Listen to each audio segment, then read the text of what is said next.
Hello everyone. सो आज हम discussion करेंगे इंडिया के number one broker billion brain garage ventures मतलब ग्रो पे। इस कंपनी का आईपीओ आया अभी कुछ टाइम पहले, Q2 के रिजल्ट भी आए हैं, कॉन कॉल भी हुआ है, तो डिटेल डिस्कशन करेंगे। कंपनी का बिजनेस मॉडल क्या है, कैसे स्टार्ट हुआ, प्रोमोटर्स की क्या जर्नी रही, ओवर द इयर्स क्या क्या प्रोडक्ट इन्होंने लॉन्च करे, अभी कैसे नंबर्स हैं, कैसी परफॉर्मेंस है, मैनेजमेंट का आगे का कैसा विजन है, ओवरऑल आउटलुक अपॉर्चुनिटी कैसी लगती है, इन सारी चीज़ों पर डिटेल डिस्कशन करेंगे।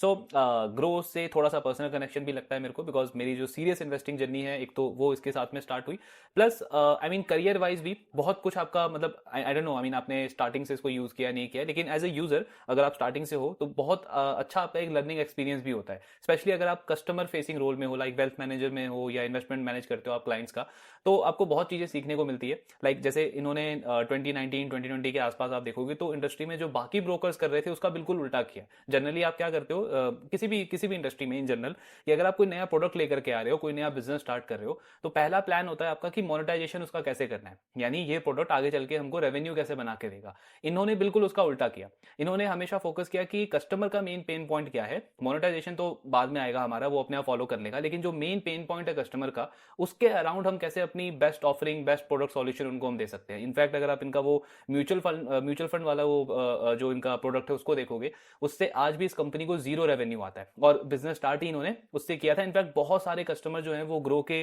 जो फर्स्ट टाइम इनके साथ में स्टार्ट करते हैं वो म्यूचुअल फंड से करते हैं, लेकिन उससे कंपनी को रेवेन्यू नहीं आता, आज भी जीरो रेवेन्यू अर्न करती है कंपनी।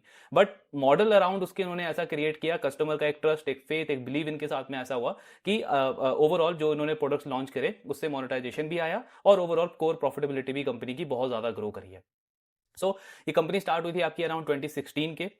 जो कंपनी के प्रोमोटर्स हैं, चार फाउंडर्स हैं इस कंपनी के, ललित केशरे, ईशान बंसल, अंकित सिंह एंड हर्ष जैन। ये चारों जो है ये फ्लिपकार्ट में काम करते थे। एक तो फ्लिपकार्ट के जो एम्प्लॉयज हैं, एक तरीके से आप उनको उनको फ्लिपकार्ट माफिया बोला जाता है, मतलब बहुत सारे एक्स एम्प्लॉयज हैं फ्लिपकार्ट के जिन्होंने अलग अलग कंज्यूमर कंपनी स्टार्ट करी है, टेक ड्रिवन। जैसे एक वो आप स्पिनी जो आपने ऐड देखा होगा सचिन तेंदुलकर जी का, उसके भी जो फाउंडर हैं वो पहले फ्लिपकार्ट में थे। फिर फाइनेंशियल इंडस्ट्री में वो जो एक एएमसी भी है, नवी टेक्नोलॉजी करके जो कंपनी है, उसके तो को फाउंडर थे फ्लिपकार्ट के, जिन्होंने उसको स्टार्ट किया। फोन पे जिन्होंने स्टार्ट किया अगेन वो भी फ्लिपकार्ट से हैं। सिमिलरली जो रैपिडो, वो जो कैब वाली कंपनी है, वो भी आप देखोगे उसके भी फाउंडर जो हैं वो फ्लिपकार्ट से हैं। तो वो जो एक फ्लिपकार्ट माफिया बोला जाता है, बहुत सारे ऐसे एक्स फ्लिपकार्ट एम्प्लॉयज हैं जिन्होंने अलग अलग इस तरीके की कंपनीज लॉन्च करी है। ये चारों भी पहले फ्लिपकार्ट में थे। इन्होंने पर्सनल एक्सपीरियंस से एक्चुअली इस बिजनेस को स्टार्ट किया। इन्होंने और जीरोधा ने दोनों का पर्सनल फाइनेंशियल इंडस्ट्री में एक्सपीरियंस था। इनका कहना है ये एक हमारा आप मोट बोल सकते हो या कॉम्पिटेटिव एज बोल सकते हो, क्योंकि इससे पहले क्या था, जो आपके फुल सर्विस डिस्काउंट ब्रोकर्स हैं या बैंक की जो सब्सिडीज होती है, जो ब्रोकर्स वगैरह होते हैं, जैसे एचडीएफसी सिक्योरिटी है, कोटक सिक्योरिटी है, इनका जो फोकस होता है वो हमेशा बिजनेस पर्पज होता है, क्योंकि ये बैंक से निकले हैं या फिर ओवरऑल फाइनेंशियल इंडस्ट्री से ही इन्होंने स्टार्ट किया है। तो एज अ बिजनेसमैन ये सोचते हैं कि कैसे प्रोडक्ट को लाना है, उसको मोनेटाइज कैसे करना है। हमने क्योंकि एज अ कंज्यूमर स्टार्ट किया, हम खुद ट्रेडिंग करते थे, खुद इन्वेस्टिंग करते थे, और हमने ये फेस किया था कि क्या क्या चैलेंजेस है इंडस्ट्री में। लाइक अगर आप इवन प्री कोविड भी देखोगे, ये डिस्काउंट ब्रोकर्स थे, लेकिन जो कोर डोमिनेंस था इंडस्ट्री में वो तब भी फुल सर्विस ब्रोकर्स का था। और वहां पे लिटरली मतलब अगर आपके पास में एक प्रॉपर कैपिटल नहीं है इन्वेस्ट करने को, आपका पोर्टफोलियो अगर छोटा है, तो फुल सर्विस ब्रोकर वाले आपको भाव भी नहीं देते थे। मतलब आपके लिए अकाउंट ओपन कराना ही एक बहुत बड़ा चैलेंज हो जाता है, क्योंकि उनको चाहिए कि जो उनका ब्रोकरेज है, जो उनका वॉल्यूम है वो निकलना चाहिए। मतलब आप कमोडिटी में अच्छा वॉल्यूम दो, आप एफ&ओ में उनके लिए अच्छी ट्रेडिंग करके दो, तब वो आपको एक अच्छे तरीके से सर्व करेंगे। अदरवाइज आई मीन आपको देखा भी नहीं जाता था जिस तरीके का पहले डोमिनेंस था फुल सर्विस ब्रोकर्स का। तो इन चीजों को देखते हुए इन्होंने फाइनेंशियल सेक्टर में अपॉर्चुनिटी देखी। ऑफकोर्स अंडर पेनिट्रेशन तो था ही। एक और चीज जो इनके मतलब काफी अच्छी लगी इनके इनके प्रोमोटर से सुन के, कि बहुत बार ऐसा होता है कि कोई भी आप नया बिजनेस स्टार्ट करते हो, कोई आप स्टार्टअप लेकर के आते हो, तो आपका प्रोडक्ट अच्छा हो सकता है, आपके इंडस्ट्री में अपॉर्चुनिटी भी बहुत अच्छी होगी। जैसे उस टाइम पे अंडर पेनिट्रेशन अभी से भी ज्यादा था, आज तो 10 साल हो गया मतलब ये इन सारे प्लेयर्स को आए, अभी भी इतना अंडर पेनिट्रेशन है, लेकिन 10 साल पहले तो मतलब और भी ज्यादा डीप अंडर पेनिट्रेशन था। चाहे म्यूचुअल फंड में हम देख लें, स्टॉक्स में अगर हम देख लें, बहुत डीप अंडर पेनिट्रेशन था। आगे ग्रोथ इंडस्ट्री का बहुत स्ट्रांग लग रहा था, फाइनेंशियलाइजेशन थीम काफी स्ट्रांग लग रही थी। लेकिन ये सारे टेलविंड होने के बाद भी कई बार होता है जो बिजनेस आपका फेल हो जाता है, सिर्फ एक चीज की वजह से, अगर आपकी टाइमिंग गलत हो।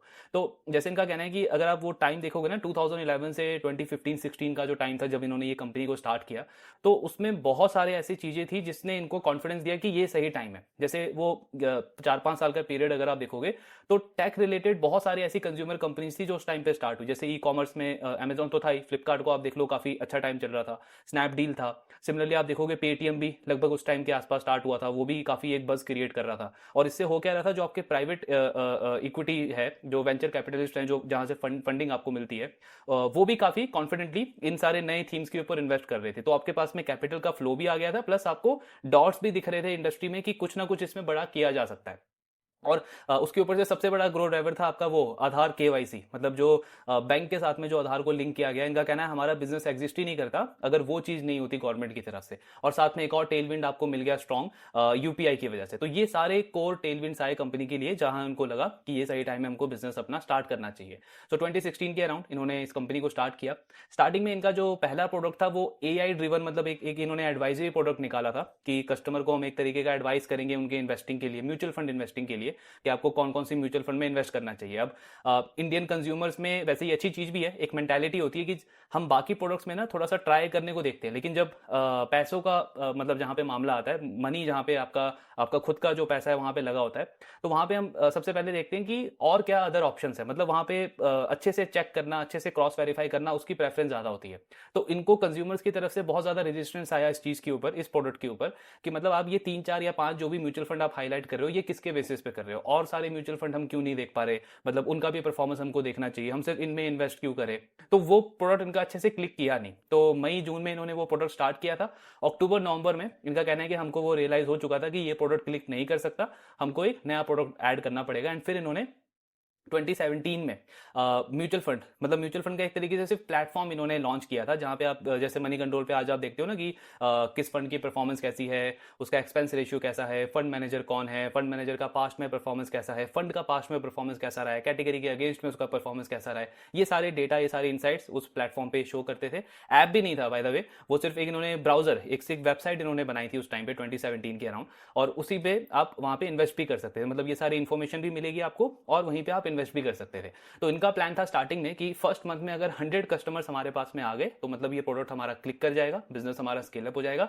लेकिन फर्स्ट मंथ में ही कंपनी के पास में 600 कस्टमर्स आ गए, मतलब कोई एडवर्टाइजिंग, कोई प्रमोशन वगैरह नहीं किया इन्होंने, और 600 कस्टमर्स आ गए कंपनी के पास में, और वहां से इन्होंने अपनी जर्नी स्टार्ट कर दी। लेकिन इनका कहना है कि 1 2 साल के बाद, कुछ टाइम के बाद, हमें कस्टमर का अगेन फीडबैक आया कि ये सारा आपका प्रोडक्ट वगैरह ठीक है, वेबसाइट वगैरह भी आपकी ठीक है, लेकिन रेगुलर म्यूचुअल फंड आपको प्रमोट नहीं करना चाहिए, क्योंकि इस कंपनी, ये जो कंपनी स्टार्टिंग में जो थी, सिर्फ रेगुलर म्यूचुअल फंड ये देते थे। अब रेगुलर म्यूचुअल फंड में अगर आपको पता हो तो एक्सपेंस रेशियो हाई होता है, और जो डिस्ट्रीब्यूटर है, मतलब जिससे आप वो म्यूचुअल फंड खरीद रहे हो या जिसकी एडवाइस पे आप ले रहे हो, वो उस पर कमीशन अर्न करता है आपके मतलब आपको एडवाइस करने के लिए। लेकिन टेक्निकली क्योंकि ये सिर्फ एक प्लेटफॉर्म प्रोवाइड कर रहे थे, एडवाइस वहां पे दे नहीं रहे थे, तो कस्टमर का फीडबैक आया कि आपको रेगुलर म्यूचुअल फंड नहीं, डायरेक्ट म्यूचुअल फंड वहां पे पुश करना चाहिए। तो एक इकलौता सोर्स ऑफ इनकम था इनके लिए वो रेगुलर म्यूचुअल फंड, क्योंकि वहां से इनको कमीशन आता था। तो कंपनी को कस्टमर्स के फीडबैक पे वो रेगुलर म्यूचुअल फंड बंद करना पड़ा और डायरेक्ट म्यूचुअल फंड इन्होंने स्टार्ट किया, मतलब जो इकलौता सोर्स ऑफ इनकम था वो खुद इनको बंद करना पड़ा और डायरेक्ट म्यूचुअल फंड इन्होंने स्टार्ट किया। देन आगे चल के बाद में इन्होंने स्टॉक्स वगैरह स्टार्ट किया, जहां से कंपनी को ब्रोकिंग के थ्रू रेवेन्यू वगैरह आया। फिर ईटीएफ इन्होंने ऐड किया, आईपीओ ऐड किया, अभी कुछ टाइम पहले इन्होंने बॉन्ड्स का आईपीओ भी ऐड कर दिया है। फिर आप देखोगे मतलब और भी बहुत सारे प्रोडक्ट्स, कमोडिटी वाला सेगमेंट भी इन्होंने अभी लॉन्च करा है। क्रेडिट प्रोडक्ट जो होते हैं आपके, लोन अगेंस्ट सिक्योरिटी हो गया, पर्सनल लोन हो गया, ये सारे प्रोडक्ट्स भी इन्होंने लॉन्च करे। खुद का एएमसी बिजनेस भी बनाया। तो ये सारे डाइवर्सिफिकेशन किया है। मतलब लास्ट 9 ईयर्स में कंपनी ने लगभग 10 के आसपास टोटल नए प्रोडक्ट्स लॉन्च करे हैं। लेकिन स्टार्टिंग का जो 3 4 साल था वो सिर्फ म्यूचुअल फंड था, जितने भी कस्टमर्स आते थे सिर्फ म्यूचुअल फंड के बेसिस पे आते थे। बेसिकली इनका कहना है कि हमने ग्रो को हमेशा ना as a investing platform promote करने का देखा। हमारा माइंडसेट ये था कि ये एक इन्वेस्टिंग प्लेटफॉर्म होगा रादर देन की ट्रेडिंग प्लेटफॉर्म। तो इनफैक्ट अगर आप ये F&O वगैरह देखोगे, F&O में जो आप टूल्स देखते हो ना, मतलब चार्ट वगैरह आप देखते हो ऑप्शन के, वो जो OI होता है आपका, ओपन इंटरेस्ट वगैरह आप एनालाइज करते हो, ये सारे टूल कंपनी ने बहुत टाइम तक अपने प्लेटफॉर्म पे दिए नहीं थे। और 21 22 के अराउंड अगर आप कुछ इन्फ्लुएंसर्स की वीडियो देखोगे जिनका वो टाई अप होता था दूसरे ब्रोकर्स के साथ में, जैसे जीरोधा हो गया, एंजल वन हो गया, तो कई बार आप देखोगे कंपैरिजन में ना वो एक तरीके से नेगेटिव साइड बताते थे ग्रो का। और काफी सारे लोग बोलते थे कि इनका बाकी सारा चीज तो ठीक है, लेकिन ट्रेडिंग के लिए ये प्रॉपर टूल नहीं देते जो कि आपको बाकी ब्रोकिंग प्लेटफॉर्म पे मिलता है। लेकिन इनके मैनेजमेंट का कहना है कि हमारे माइंडसेट ही ये था कि ग्रो को लोग जो है वो इन्वेस्टिंग प्लेटफॉर्म की तरह अडॉप्ट करें, इसीलिए हमने म्यूचुअल फंड से स्टार्ट किया। हमारा कभी भी ट्रेडिंग वाला फोकस था नहीं। लेकिन वही कि हर एक प्रोडक्ट कंपनी ने कस्टमर के फीडबैक के बेसिस पे इन्होंने लॉन्च किया है। तो इवेंचुअली बाद में इन्होंने ट्रेडिंग प्लेटफॉर्म भी स्टार्ट किया, वहां पे सारे जो टूल्स, चार्ट वगैरह जो आपको देखना होता है वो भी कंपनी ने प्रोवाइड किया। तो ये पूरा जर्नी रहा है कंपनी का लास्ट 9 ईयर्स का। अब इनका Q2 का परफॉर्मेंस कैसा है और आगे का कैसा वगैरह आउटलुक है वो डिस्कस करते हैं। सो एक तो जैसे हमने डिस्कस किया कि ये फ्लिपकार्ट से हैं चारों प्रोमोटर, स्पेशली वो जो ललित केशरे जी हैं, उनका कहना है कि कस्टमर से जो ऑब्सेशन होता है ये हमने फ्लिपकार्ट के जो प्रोमोटर थे, ऑनर थे, सचिन बंसल और जो उनके ब्रदर थे, उनसे सीखा। और उन्होंने बिजॉस, जेफ बिजॉस जिन्होंने अमेजोन को स्टार्ट किया, उनसे मतलब उनके अंदर ये एक तरीके का ऑब्सेशन आया था। तो जेफ बिजॉस की फिलॉसफी को ये बहुत फॉलो करते हैं। तो जैसे अमेजोन वो शेयर होल्डर लेटर एक तरीके से रिलीज करता है ना, वैसे ही इन्होंने भी मतलब ये पीपीटी के साथ में ये शेयर होल्डर लेटर रिलीज किया है। पूरा गो थ्रू आपको करना चाहिए। जैसे शेयर होल्डर्स को इन्होंने एक मैसेज दिया है, कंपनी कैसे स्टार्ट हुई, क्या आगे की इनकी जर्नी है। नंबर्स अगर हम देखें इनके, तो टोटल ट्रांजैक्टिंग कस्टमर्स कंपनी के वाई लेवल में 27% से ग्रो किए हैं। इवन क्वार्टर ऑन क्वार्टर भी 5% की ग्रोथ है। तो ये ग्रोथ बहुत अच्छी इसीलिए लगती है क्योंकि पिछला एक सवा साल आपका बहुत ही ठंडा मार्केट चल रहा है। स्पेशली अगर हम कैपिटल मार्केट की बात करें तो वहां पे ट्रांजैक्टिंग यूजर्स आपके हाई डबल डिजिट में ग्रो कर रहे हैं। एक्टिव यूजर्स ऑलमोस्ट 15 मिलियन के आसपास हैं, यानी 1.5 करोड़ एक्टिव यूजर्स हैं इस कंपनी के पास में। टोटल यूजर की बात नहीं कर रहे, एक्टिव यूजर यानी कि जिन्होंने कुछ ना कुछ ट्रेडिंग किया है, या तो ट्रेडिंग इन द सेंस कि कोई ना कोई प्रोडक्ट में ट्रांजैक्शन किया है, या तो म्यूचुअल फंड में किया है, या एसआईपी किया है, या आईपीओ में पैसा लगाया, या स्टॉक में इन्वेस्ट किया है, या फिर ईटीएफ के थ्रू इन्वेस्ट किया है, किसी ना किसी इनके प्रोडक्ट में इन्वेस्ट किया है, वो आपके एक्टिव यूजर्स में काउंट होते हैं। फिर टोटल एसेट अगर आप देखोगे कस्टमर का तो 2.7 ट्रिलियन है, और इसमें 33% की ग्रोथ है वाई। प्लस इसमें से 53% जो एसेट है वो म्यूचुअल फंड के अंदर है। म्यूचुअल फंड से इन्होंने बिजनेस को स्टार्ट किया था, तो मेन अभी भी जो कस्टमर का पोर्टफोलियो है इनके प्लेटफॉर्म के ऊपर वो म्यूचुअल फंड्स के अंदर है। फिर रेवेन्यू अगर हम देखें तो वाई जैसी इंडस्ट्री है सबका डी ग्रोथ हुआ है, इनका भी डी ग्रोथ हुआ है। लेकिन अगर आप रेट ऑफ डिक्लाइन रेवेन्यू में देखोगे इनका और बाकी सारे ब्रोकर्स का, प्लस वेल्थ मैनेजमेंट, कुछ वेल्थ मैनेजमेंट कंपनीज का भी, तो इनका रेवेन्यू सिर्फ 9-10% से गिरा है, जबकि ये कोर ब्रोकर है एक तरीके से। बाकी आप ब्रोकर्स को देखो जो फुल सर्विस ब्रोकर्स हैं, अदर जो डिस्काउंट ब्रोकर्स भी हैं, उनमें तो 15%, 20%, 25% तक का फॉल देखने को मिला है। तो उस पार्ट पे ग्रो ने काफी अच्छा परफॉर्मेंस दिखाया है। फिर adjusted EBITDA Q on Q अच्छी ग्रोथ है। प्रॉफिट में भी आप देखोगे क्वार्टर ऑन क्वार्टर अच्छी ग्रोथ देखने को मिली है। देन इनका अगर हम मार्केट शेयर देखें तो एनएससी एक्टिव क्लाइंट्स में कंपनी का 26% का मार्केट शेयर है, 26% का मार्केट शेयर है। यानी कि पिछले एक साल में एनएससी पे जितने भी क्लाइंट्स ने ट्रेड किया है उनमें से हर 100 में से 26 क्लाइंट जो है वो ग्रो के प्लेटफॉर्म पे होते हैं। तो मार्केट शेयर यहाँ पे कंपनी और अपना इंप्रूव करती जा रही है। इनफैक्ट इन्होंने ये अक्टूबर का भी डेटा दिया था कि सितंबर के कंपैरिजन में अक्टूबर में हमारे लिए ये मार्केट शेयर और इंक्रीज हुआ है, यानी इंक्रीमेंटली मार्केट शेयर और बढ़ता जा रहा है कंपनी का। म्यूचुअल फंड एसआईपी में इसमें 13% का मार्केट शेयर है। रिटेल कैश में अगर हम देखें एवरेज डेली टर्नओवर, यहाँ पे भी इनका 26% का मार्केट शेयर है, और जो डेरिवेटिव है आपका उसमें 17% का मार्केट शेयर है। इसीलिए मार्केट लीडर है कंपनी। अगर आप एंजल वन को कंपेयर करोगे तो उनका भी एनएससी एक्टिव क्लाइंट जो है, मतलब मार्केट शेयर गिरा नहीं है, उन्होंने मेंटेन करके रखा है, 15.5% के आसपास का मार्केट शेयर है।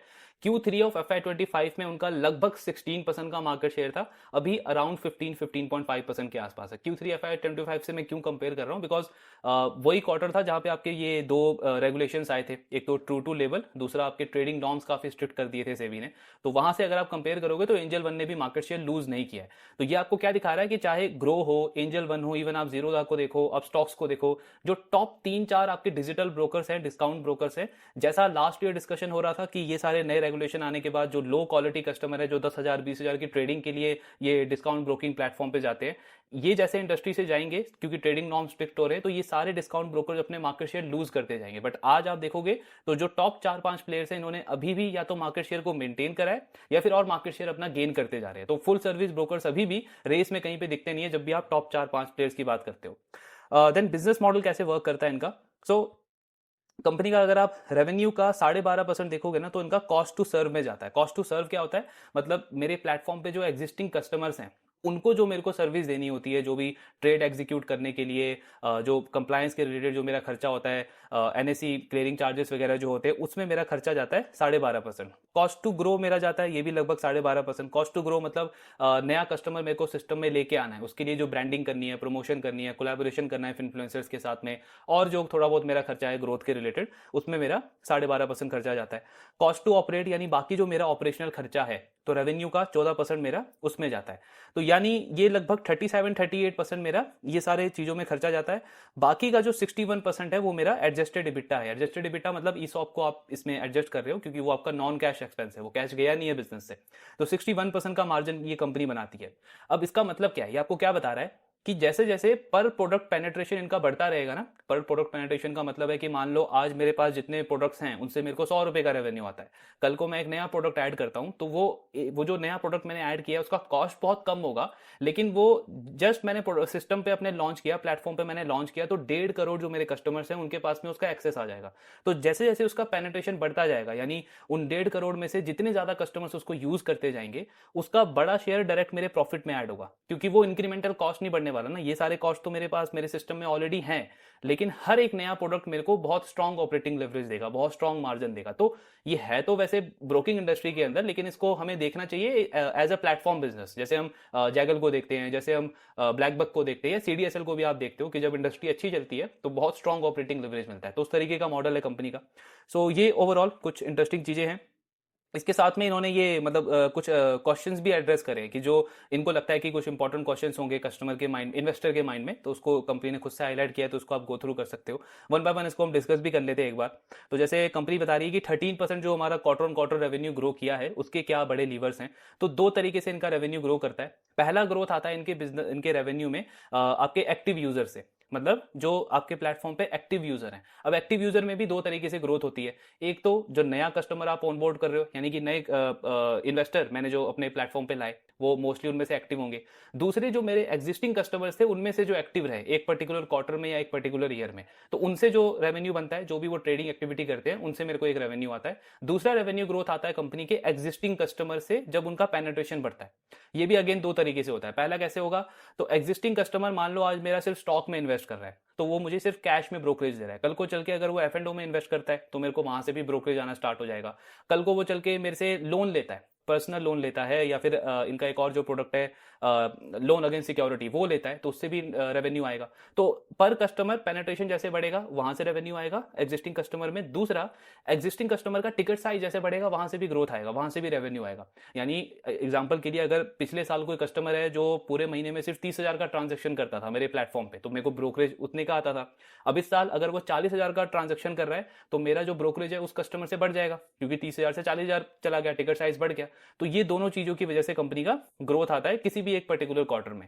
इस क्वार्टर में ये जो 13% का ग्रोथ है, इसमें से 4.5% का ग्रोथ कंपनी का आया है न्यू यूजर्स से, जो मतलब नए कस्टमर्स इन्होंने एक्वायर करे हैं। बाकी का जो 8-9% है वो कंपनी के एग्जिस्टिंग कस्टमर से है। तो काफी हेल्दी मिक्स है ये। देन कंपनी का अगर आप प्रोडक्ट प्लेटफॉर्म देखोगे कि कोई भी नया यूजर आता है तो सबसे पहले क्या यूज करता है इनके प्लेटफॉर्म के ऊपर। सो 37% जो कस्टमर्स हैं इनके वो स्टॉक्स में इन्वेस्ट करते हैं। इनका कहना है कि जब हमने बिजनेस स्टार्ट किया था तब म्यूचुअल फंड हमारा एक मेन प्रोडक्ट होता था, आगे चल के हमने दूसरा प्रोडक्ट स्टॉक यूज किया, स्टॉक को ऐड किया। आज हमारे पास 10 या 10 से ज्यादा प्रोडक्ट है, लेकिन स्टिल 80% जो हमारे कस्टमर्स है ना वो अभी भी या तो स्टॉक या म्यूचुअल फंड, इन्हीं दोनों में से कोई एक प्रोडक्ट चूज करते हैं जब भी वो हमारे साथ में काम स्टार्ट करते हैं। तो जैसे आप देखोगे 37% कस्टमर कंपनी से इस क्वार्टर में जो इन्होंने ऐड करे हैं वो स्टॉक में उन्होंने अपना काम स्टार्ट किया है। पिछले साल ये नंबर 52% था, अभी ऑफ कोर्स एक साल में मार्केट ही ऐसी है तो ये नंबर थोड़ा सा घट गया है। इसके अलावा सबसे बड़ा गेन कहां पे देखने को मिला है, म्यूचुअल फंड एसआईपीज में। यानी कि जो कस्टमर सिर्फ म्यूचुअल फंड में एसआईपी करने के लिए ग्रो के साथ में अकाउंट ओपन कर रहा है, पिछले साल वो 29% था, इस साल 36% हो गया। वाई 7% का गेन है इसके अंदर। देन आप देखो आईपीओ वाला नंबर, ये 3% था लास्ट ईयर, अब 6% हो गया, डबल हो गया वाई। ईटीएफ पिछले साल था 1%, अब हो गया 6%, इसमें भी ऑलमोस्ट 6 टाइम की ग्रोथ देखने को मिली है। और फिर आपका आता है एमएफ लमसम, यानी कि जो म्यूचुअल फंड में लमसम करने के लिए ग्रो के पास अकाउंट खुलवाता है, वो 9% था, अभी भी 9% है। एक चीज आप इसमें ऑब्जर्व करो, इनकी क्लाइंट की क्वालिटी हमको पता चलती है। ऐसे कस्टमर जो सिर्फ ग्रो से अकाउंट खुला रहे हैं ट्रेडिंग के लिए, जिसको सिर्फ ट्रेडिंग करना है, F&O में काम करना है, वो कस्टमर कितने हैं, सिर्फ 7%। सिर्फ 7% कस्टमर हैं जो पहला प्रोडक्ट अपना इक्विटी डेरिवेटिव में करते हैं। अदरवाइज बाकी सारे जो कस्टमर हैं वो वेल्थ के अंदर हैं, यानी कि म्यूचुअल फंड में लमसम कर रहे हैं, म्यूचुअल फंड में एसआईपी कर रहे हैं, या फिर आईपीओ की वजह से आ रहे हैं। आईपीओ वाला अगेन आपका वोलेटाइल रहेगा, किसी क्वार्टर में अच्छे क्वालिटी के आईपीओ आएंगे तो ये नंबर बढ़ जाएगा, किसी क्वालिटी में आपके इतने अच्छे आईपीओ नहीं आएंगे तो नंबर कम हो जाएगा। तो ये इतना मतलब सिग्निफिकेंस नहीं है।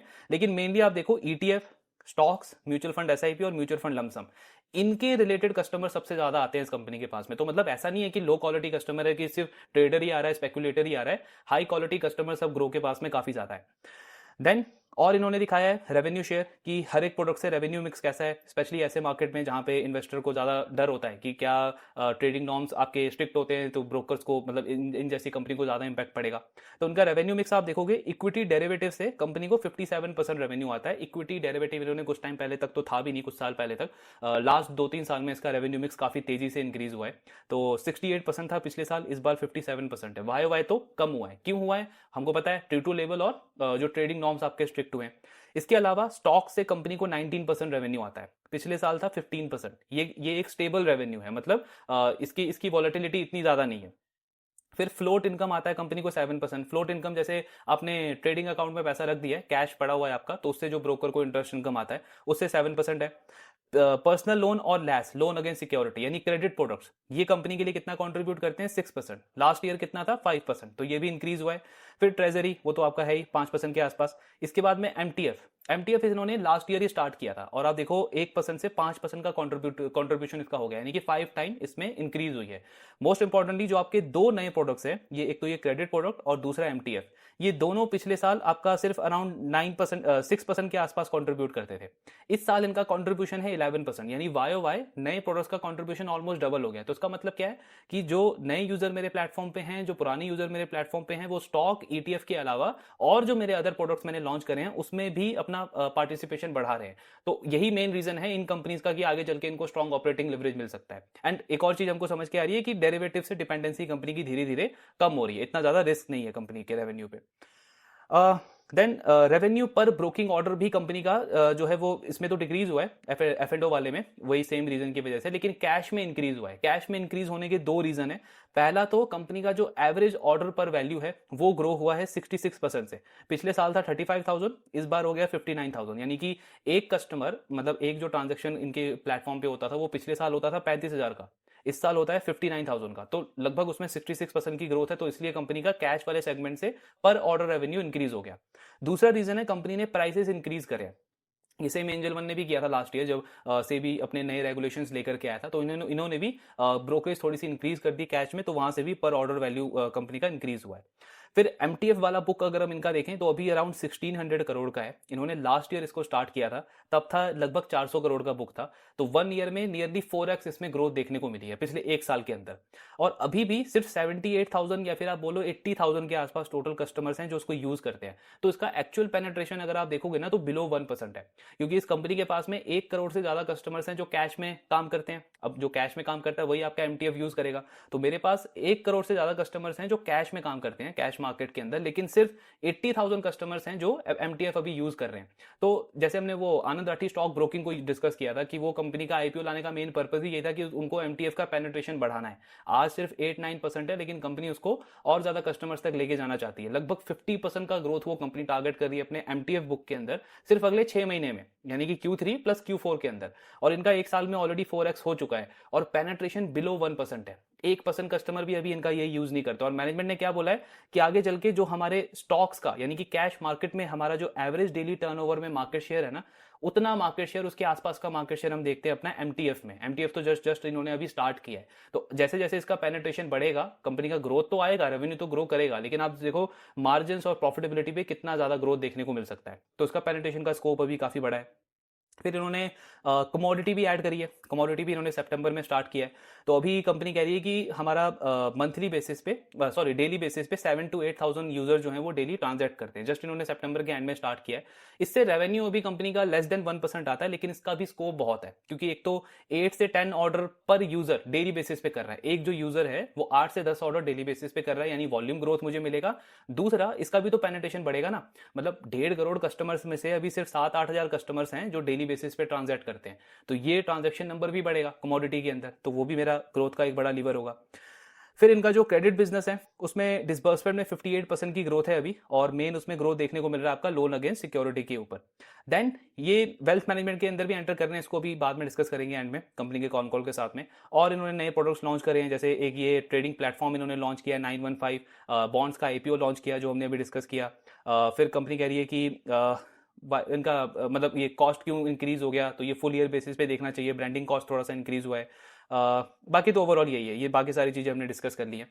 तो ये ओवरऑल नंबर्स थे और की पॉइंट्स हमने इसके डिस्कस किए। शॉर्ट में अब इनका कॉन कॉल डिस्कस कर लेते हैं कि मैनेजमेंट ने आगे का क्या हाईलाइट दिया है। तो एक तो उनका कहना है कि 9 साल हो गए हमारी कंपनी को, बट मैनेजमेंट कह रही है कि हमें ऐसा लग रहा है हमारी जर्नी अभी जस्ट स्टार्ट हुई है। इंडिया के फाइनेंशियल वर्ल्ड को हमको डेमोक्रेटाइज करना है, मतलब जो पहले फुल सर्विस ब्रोकर्स की एक तरीके से डोमिनेंस होती थी, सिर्फ एचएनआई कस्टमर्स को या अल्ट्रा एचएनआई कस्टमर्स को वो प्रीमियम सर्विस मिलते थे, हर एक चीज का एक्सेस होता था, उस चीज को हटा करके मतलब सबके पास में एक तरीके से इन्वेस्टिंग का एक्सेस हो, अफोर्डेबल हो जाए, वो उन चीज के ऊपर फोकस है। और कंपनी कह रही है अभी हमने सिर्फ 10 प्रोडक्ट्स लॉन्च करे हैं, लेकिन आगे बहुत बड़ा ग्रोथ रनवे हम देखते हैं अपने हर एक प्रोडक्ट के अंदर, प्लस नए प्रोडक्ट्स भी कंपनी लॉन्च करेगी। नेक्स्ट 2-3 ईयर्स के लिए कंपनी का 3 चीजों पे फोकस है। एक तो कमोडिटी जो अभी हमने डिस्कस किया, दूसरा एमटीएफ अगेन हमने डिस्कस किया, तीसरा है वेल्थ मैनेजमेंट। वेल्थ मैनेजमेंट इस कंपनी के लिए बहुत बड़ा ग्रोथ लीवर हो सकता है अगर वो सही से इंटीग्रेट हो गया, सही से एग्जीक्यूट हो गया। तो एक तो इनको सबसे पहले क्वेश्चन पूछा गया कि आपका डिस्काउंट ब्रोकिंग का बिजनेस है, ब्रोकिंग के साथ में ठीक है, आपने आईपीओ वगैरह लाया, ईटीएफ वगैरह लाया, वो सब ठीक है, लेकिन वेल्थ मैनेजमेंट जो बिजनेस है उसमें आप डिजिटल मोड से क्यों एंटर कर रहे हो? एक तो इन्होंने अभी कंपनी एक्वायर करी है, फिजडम करके उसका नाम है, तो उस कंपनी को इन्होंने एक्वायर किया है। तो जैसे आप एंजल वन को भी देखोगे, वो भी अपने प्लेटफॉर्म पे जो वेल्थ मैनेजमेंट बिजनेस लेकर के आए हैं, उसके साथ में उन्होंने अपनी फिजिकल टीम क्रिएट करी है। टीयर 1 टीयर 2 सिटीज में वो क्लाइंट को ऑनबोर्ड कर रहे हैं, उनके आरएम वो उन्होंने हायर करे हैं, इसकी वजह से उनके मार्जिन पे भी प्रेशर है। प्लस बाकी वेल्थ मैनेजमेंट कंपनीज को भी आप देखोगे तो सबका फिजिकल मॉडल है, ये कंपनी डिजिटली इसको करने को देख रही है। तो उसका रीजन क्या है? सबसे पहले तो मैनेजमेंट का कहना है ये जो डिजिटल हम करने को देख रहे हैं, इसका सबसे बड़ा रीजन है अगेन हमारा कस्टमर का फीडबैक, कस्टमर का डेटा। तो कंपनी का कहना है अगर आप हमारा ये टोटल कस्टमर एसेट देखोगे जो 2.7 ट्रिलियन का है हमारे प्लेटफॉर्म के ऊपर, इसमें से लगभग 34-35% जो एसेट है वो एफ्लुएंट कैटेगरी से आता है। एफ्लुएंट मतलब ऐसे कस्टमर जिनका नेटवर्थ या जिनका पोर्टफोलियो साइज जो है वो 25 लाख या उससे ज्यादा का है, मतलब हाई क्वालिटी कस्टमर।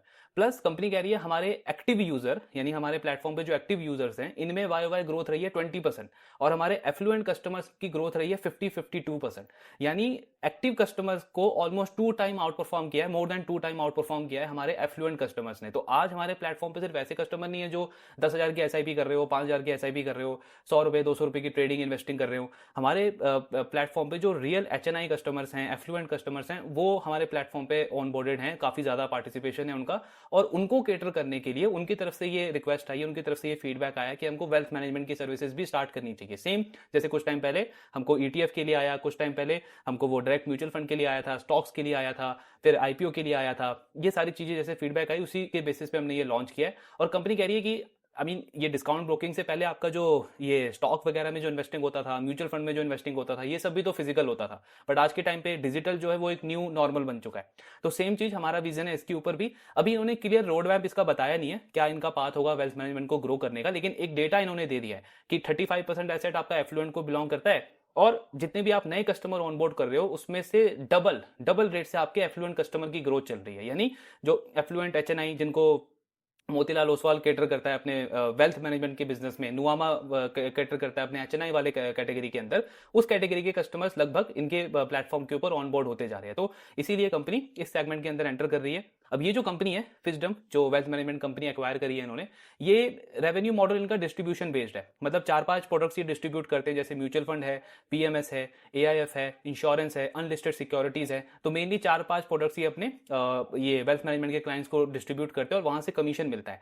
एक और प्रोडक्ट इन्होंने अभी रिसेंटली लॉन्च किया है, पीएमएस ऑफ म्यूचुअल फंड। अब पीएमएस ऑफ म्यूचुअल फंड क्या होता है? तो एक तो होता है आपका नॉर्मल पीएमएस की फंड मैनेजर है, आपका पैसा मैनेज करेगा, स्टॉक्स में लगाएगा। पीएमएस ऑफ म्यूचुअल फंड में क्या होगा, वो फंड मैनेजर आपके पैसे को ना कुछ बास्केट ऑफ म्यूचुअल फंड्स में इन्वेस्ट करेगा। जैसे कई ऐसे आपके एचएनआई इन्वेस्टर होते हैं ना जिनको रिस्क नहीं लेना, डायरेक्ट स्टॉक में इन्वेस्ट नहीं करना, लेकिन उनको 1-2 म्यूचुअल फंड में भी इन्वेस्ट नहीं करना, उनको उनको मतलब कंफर्ट नहीं आता, उनको चाहिए थोड़ा सा डाइवर्सिफिकेशन म्यूचुअल फंड के अंदर, कि कोई ऐसा उनको पोर्टफोलियो मिल जाए जो लिक्विड म्यूचुअल फंड में भी हो, जो थोड़ा सा डेट म्यूचुअल फंड में भी हो, गोल्ड में भी हो, और इक्विटी और कोर इक्विटी के अंदर भी हो। तो इस तरीके का एक पूरा बास्केट बना देते हैं, तो वो आपका पीएमएस ऑफ म्यूचुअल फंड होता है। तो वो अभी इन्होंने रिसेंटली लॉन्च किया है। तो कंपनी कह रही है इसमें पेनिट्रेशन बहुत है, और ये आगे चल के जो जैसे हमने बाकी सारे प्रोडक्ट्स में देखा है, अगर इसका पेनिट्रेशन उस तरीके से गया तो बहुत बड़ा ग्रोथ लीवर होगा आगे चल के। लेकिन अभी एग्जैक्टली इस पे पूरा रोड मैप इन्होंने दिया नहीं है, आने वाले क्वार्टर्स में कंपनी इस पे हाईलाइट करेगी। तो ये 3 इनके मेन ग्रोथ लीवर्स ये देख रहे हैं।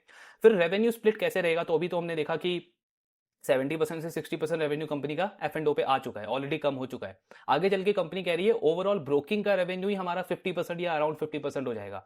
बाकी का जो 50% रेवेन्यू है वो हमारा नॉन ब्रोकिंग प्रोडक्ट से आएगा, जैसे कि वो एमटीएफ हो गया, क्रेडिट प्रोडक्ट्स हो गए, फिर आपका वेल्थ मैनेजमेंट होगा, कमोडिटी होगा, इन सब का पेनिट्रेशन बढ़ेगा आगे चल के, तो हमारा रेवेन्यू मिक्स जो है वो चेंज हो जाएगा, ब्रोकिंग पे डिपेंडेंसी कम हो जाएगी। और डेरिवेटिव की डिपेंडेंसी तो कंपनी कह रही है बहुत जल्दी बिलो 50% हम लेकर के आ जाएंगे, क्योंकि कैश में हमारा ग्रोथ हो रहा है, प्लस एमटीएफ में भी जैसे कंपनी का हम ग्रोथ देख रहे हैं ना, 4x ग्रोथ हुई है बुक में, तो एमटीएफ में भी जो आपको रेवेन्यू आता है वो उसका ब्रोकरेज इनकम आपका कैश में काउंट होता है, क्योंकि कैश मतलब कैश में ही आप स्टॉक इन्वेस्ट लेते हो ब्रोकर से, वो लेवरेज लेके एक तरीके से, तो उस पर जो इंटरेस्ट इनकम है वो आपका एमटीएफ के अंदर जाता है, और जो ब्रोकरेज बनता है कैश के अंदर वो आपका कैश ब्रोकरेज के अंदर जाता है। तो इसीलिए कैश का रेवेन्यू शेयर बढ़ता जाएगा और जो एफ एंड ओ है उसका रेवेन्यू शेयर घटता जाएगा, बिलो 50% आ जाएगा। प्लस एमटीएफ से एक और एडवांटेज क्या होता है, 2 से 3 रुपए का ना इनका रियलाइजेशन बढ़ जाता है, क्योंकि आप अज्यूम करो कि एक कस्टमर है जो अपने कैपिटल से इन्वेस्ट कर रहा है, तो मान लो वो 30,000 रुपए लगा रहा है, अब अगर मैं उसको एमटीएफ दे रहा हूं तो वो 30,000 की जगह पूरे महीने में 40,000 या 50,000 का ट्रेड करेगा, तो मेरा ब्रोकरेज जो है पूरे अमाउंट पे जो लगना था वो बढ़ जाएगा, तो इनका रियलाइजेशन 2-3 रुपए बेटर हो जाता है जब से इन्होंने एमटीएफ स्टार्ट किया है। प्लस एमटीएफ इनके एवरेज डेली टर्नओवर में कैश वाले सेगमेंट में 3 से 4% का कंट्रीब्यूट करता है, यानी कि वो नंबर ऑफ वॉल्यूम भी बढ़ा रहा है और वैल्यू ग्रोथ भी दे रहा है कंपनी को, तो ये सारे बेनिफिट्स हैं। एंड इसमें इंपॉर्टेंट पॉइंट वही कि बिलो 1% पेनिट्रेशन है अभी, तो अभी बहुत बड़ा स्कोप है कंपनी के पास में। बाकी और क्या चीजें हैं इसमें, कमोडिटी का तो हमने डिस्कस कर लिया। हाँ, एमटीएफ के ऊपर इनको पूछा गया कि आजकल बहुत सारे ऐसे नए ब्रोकर्स और पुराने ब्रोकर्स भी आ गए जो एमटीएफ पे ना प्राइसिंग पे खेल रहे हैं, मतलब प्राइस वॉर चल रही है। जैसे आप अगर 15% इनका जो इंटरेस्ट ये चार्ज करते हैं 14.95% चार्ज करते हैं, मोस्टली 15% हो गए ऑलमोस्ट। कई ऐसे ब्रोकर्स हैं जो 8% 9% चार्ज करते हैं और वहां से कस्टमर्स को अट्रैक्ट करने को देख रहे हैं। अब ये इनकी मैनेजमेंट ने लास्ट ईयर एंजल वन की मैनेजमेंट ने, और अगर आप जीरोधा के जो फाउंडर हैं वो कामत ब्रदर्स उनको फॉलो करोगे, उनका ये सेम मतलब मैसेज रहता है, ये एक तरीके से सेम उनकी कमेंट्री रहती है कि ब्रोकिंग इंडस्ट्री में ना या वेल्थ ओवरऑल फाइनेंशियल इंडस्ट्री में सिर्फ प्राइसिंग के ऊपर खेल करके आप कस्टमर को एक्वायर नहीं कर सकते। जैसे एंजल वन ने लास्ट ईयर बोला था कि जब हम कैश का ब्रोकरेज बढ़ा रहे हैं तो उसका मतलब ये नहीं है कि हमारे पास में ऐसा रिस्क है कि कस्टमर छोड़ के चला जाएगा, कि पहले तो आप 0 ब्रोकरेज लेते थे, अब आपने कैश में ब्रोकरेज लगाना शुरू कर दिया, क्योंकि 2 रुपए 5 रुपए 10 रुपए के ऊपर कस्टमर जो है वो इतना मतलब कस्टमर अपना जो प्लेटफॉर्म है वो स्विच नहीं करता। फाइनेंशियल इंडस्ट्री के अंदर सबसे इंपॉर्टेंट चीज होता है कस्टमर का एक्सपीरियंस, कि एक प्लेटफॉर्म के साथ में एक ब्रोकर के साथ में उसका ओवरऑल एक्सपीरियंस कैसा है। अगर आप, और स्पेशली अगर एमटीएफ की बात करी जाए, तो एमटीएफ आपका किसी भी इन्वेस्टर का फर्स्ट प्रोडक्ट नहीं होता इन्वेस्ट करने के लिए। मतलब कोई भी इन्वेस्टर ऐसा नहीं है कि मेरे को मार्केट में इन्वेस्ट करना है चलो मैं एमटीएफ करता हूं। एमटीएफ तो आपका सेकेंडरी या थर्ड प्रोडक्ट होता है। पहले आप सोचते हो कि आपको इन्वेस्टिंग करना है, आप म्यूचुअल फंड देखोगे या स्टॉक्स में देखोगे ज्यादा से ज्यादा, फिर जब आप स्टॉक के साथ में कंफर्टेबल हो जाते हो तब आप जाके आगे चल के एमटीएफ लेते हो। तो एमटीएफ तो बहुत बाद का प्रोसेस आता है, एक आपका क्रॉस सेलिंग प्रोडक्ट हो गया एक तरीके से, अप सेलिंग हो गया एक तरीके से, तो वो उसमें आप प्राइसिंग पे नहीं खेल सकते और कस्टमर को मतलब ऐसे स्विच नहीं कर सकते। कस्टमर का एक्सपीरियंस ज्यादा मैटर करता है। अगर आपका ट्रेडिंग प्लेटफॉर्म ही घटिया है, अगर आप बार बार आपका प्लेटफॉर्म आप ओपन करो, एड ज्यादा आते हैं उसके ऊपर कि ये प्रोडक्ट ले लो, ये बास्केट परचेज कर लो, जैसे आप बाकी फुल सर्विस ब्रोकर्स का देखोगे, तो सबसे बड़ा रीजन ग्रो के साथ में आप देखोगे तो उनका जो यूजर इंटरफेस है, जो मतलब सिंप्लिसिटी है उनके ऐप की, कि जो आपको चाहिए, जो आपको सर्च करना है वो एग्जैक्टली मिलेगा। अननेसेसरी का एक वो होता है ना कि पुश कर रहे हैं कस्टमर को कि ये प्रोडक्ट ले लो, ये नया बास्केट आया, ये स्मॉल केस आया, ये पीएमएस आया हमारा, ये नया म्यूचुअल फंड लॉन्च हुआ है, ये एनएफओ लॉन्च हुआ है। जो ऑफलाइन में आपके आरएन करते हैं, ऑनलाइन में आपका वो ऐप करता है। तो उस तरीके का जो कंफर्ट है, उस तरीके का जो वो मतलब इरिटेशन है वो कस्टमर को पसंद नहीं है। तो वो सारी चीजें नहीं है, सीमलेस एक्सपीरियंस है। कस्टमर को अगर उसको फंड ऐड करना है तो इंस्टेंटली हो रहा है, फंड विड्रॉ करना है वो इंस्टेंटली हो रहा है, मार्जिन में कोई प्रॉब्लम नहीं आ रहा, ट्रेड उसका बहुत आराम से एग्जीक्यूट हो रहा है, जो वो सर्च करना चाहता है वो उसको आराम से मिल रहा है, हर एक इन्फॉर्मेशन उसके ऐप के ऊपर अवेलेबल है, उसके पैट पोर्टफोलियो के रिलेटेड अगर कोई अपडेट आ रहा है वो उसको टाइमली वहां पे मिल रही है विदाउट ह्यूमन इंटरवेंशन, कि ये नहीं कि कॉल करके उसको परेशान करे बार बार। तो ये सारी चीजें कस्टमर्स को चाहिए, इसीलिए इसमें प्राइसिंग मैटर नहीं करता, कस्टमर का ओवरऑल एक्सपीरियंस कैसा है प्लेटफॉर्म के साथ में वो मैटर करता है। तो कंपनी कह रही है ये पेनिट्रेशन हमारा ग्रो ही करेगा, चाहे कोई 8% दे या आगे चल के 9% दे। देन इनका वो जो लेंडिंग वाला प्रोडक्ट है उसमें कंपनी ना ऑन बैलेंस शीट पे हेल्दी मिक्स क्रिएट करने को देख रही है। मतलब एक तो सिक्योर्ड प्रोडक्ट है वो लोन अगेंस्ट सिक्योरिटी, और एक है अनसिक्योर्ड आपका पर्सनल लोन। तो कंपनी कह रही है दोनों का हेल्दी मिक्स क्रिएट करने को हम देख रहे हैं। थोड़ा इसमें से जो लोन है कंपनी खुद अपने बैलेंस शीट से देती है, कुछ ये अपने पार्टनर जो बैंक्स एनबीएफसीज हैं उनके थ्रू ये लेंडिंग करवाती है। इसीलिए आप देखोगे इनका कैश फ्लो आपको नेगेटिव दिखेगा। अब ये जो जितनी भी फाइनेंशियल कंपनीज है ना, पहले तो हम बोलते थे बैंक एनबीएफसी का कैश फ्लो देखना बेकार है, अब एक्चुअली आप देखो देखो तो चाहे ब्रोकर्स हों या आपके वेल्थ मैनेजर्स हों, नुवामा का भी बहुत बार आप लोग बोलते हो कि कैश फ्लो नेगेटिव है, क्योंकि वो एक तो ब्रोकिंग है, एमटीएफ वो देते हैं, दूसरा वो अपने अल्ट्रा एचएनआई फैमिली ऑफिस को लोन भी प्रोवाइड करवाते हैं, तो इसकी वजह से उनका वो कैश फ्लो आपको नेगेटिव दिखता है। सेम मोतीलाल का भी आपको नेगेटिव दिखेगा कैश फ्लो। आनंद राठी का आई थिंक नहीं है कैश फ्लो नेगेटिव, बिकॉज वो सिर्फ दो ही प्रोडक्ट करता है, एमएलडी और आपका वो म्यूचुअल फंड। बाकी मोस्टली आप जो भी फाइनेंशियल कंपनी देखो, चाहे बैंक्स या एनबीएफसी, सबका कैश फ्लो आपको नेगेटिव ही दिखेगा। तो कैश फ्लो देखना ही नहीं है, जो अदर मैट्रिक्स हैं मेन, उनके ऊपर हमको फोकस करना है। बाकी तो और हमने सारी चीज़ें ऑलमोस्ट डिस्कस कर ली हैं। हाँ, एक और चीज़ इन्होंने बोली है कि हमारा जो इंक्रीमेंटल मार्केट शेयर है ना, अक्रॉस सेगमेंट, चाहे डीमैट अकाउंट हो या एनएससी एक्टिव क्लाइंट हो, ये करंट मार्केट शेयर से भी ज़्यादा है। तो इसलिए मैनेजमेंट इतना कॉन्फिडेंट है कि ग्रोथ का रनवे हमारा ओवरऑल कॉन्फिडेंट कंटिन्यू रहेगा।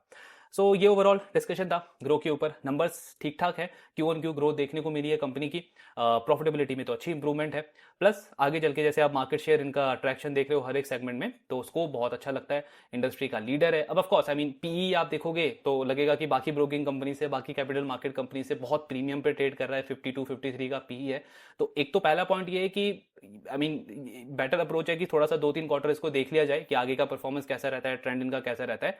दूसरा इसमें एक पॉइंट आता है कि अगर मुझे आई मीन अगर आप ये मानते हो कि इंडिया ग्रो करेगा अगले 5 साल 10 साल 15 साल, कंट्री की ग्रोथ अच्छी रहेगी, तो ये जो कैपिटल मार्केट पूरा जो सेक्टर है ना आपका, जिसमें ब्रोकर से लेकर के आपके सारे वो एक्सचेंज डिपॉजिटरी सब आते हैं, ये सबसे हायर रेट पे ग्रो करने वाले सेक्टर में से होगा। टॉप 2 टॉप 3 में आपको दिखेगा ये सेक्टर है जहां पे सबसे ज्यादा वेल्थ बनेगा अक्रॉस प्लेयर, चाहे ब्रोकर्स हो, आपके वो आरटीएज हो या कोई भी, पूरा इंफ्रास्ट्रक्चर ये ग्रो करेगा, इतनी ज्यादा इसमें अंडर पेनिट्रेशन है। अब उसमें आपको अगर देखना है कि ब्रोकिंग में मुझे एक ऐसे प्लेयर पे बैट करना है जो मार्केट लीडर है, ऑलरेडी 3 4 5 साल से अक्रॉस सेगमेंट मार्केट शेयर अपना बढ़ाता आ रहा है, और नेक्स्ट 5-10 ईयर्स पे भी अभी के बेसिस पे आउटलुक उसका काफी अच्छा लग रहा है, तो उसके अकॉर्डिंग आपको प्ले करना है। मतलब वही पॉइंट है जो हमने पिछले 2-3 कुछ बिजनेसेस के साथ में डिस्कस किया कि सिर्फ वैल्यूएशन रेटिंग के बेसिस पे बैट नहीं किया जा सकता, आपका माइंडसेट, आपका अप्रोच जो है वो थोड़ा सा इसमें मीडियम टर्म लॉन्ग टर्म का होना चाहिए कि अगले 5 साल 7 साल में ये बिजनेस कहां पे स्टैंड करेगा, ऑपरेटिंग लेवरेज मिलने का चांसेस को इनको कितना ज्यादा हाई है, हर एक प्रोडक्ट का पेनिट्रेशन बढ़ेगा, कंपनी के मार्जिन, कंपनी के प्रॉफिटेबिलिटी में उससे ऑलमोस्ट डबल का ग्रोथ हमको देखने को मिल सकता है। उस तरीके का ग्रोथ पाथ है। बाकी ऑफ कोर्स ट्रैकिंग तो हमको कंटिन्यू रखना ही है। आपके जो डाउट्स है शेयर करते रहिए। Thank you very much.